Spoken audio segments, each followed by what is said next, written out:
Hi guys, বন্ধুরা সবাই কেমন আছো?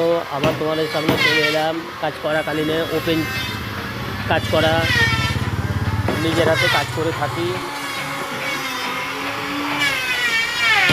অর্ডার আছে, রাত্রে কাজ করছি, রাত্রে কাজ চলছে।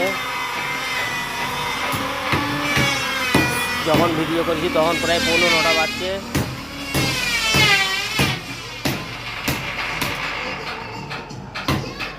নিজে প্র্যাকটিক্যালি কাজ করি, ফার্নিচার সরবরাহ করি। কেমন লাগলো একটু বলবেন, পাশে থাকবেন, সাবস্ক্রাইবার করে একটু পাশে থাকবেন।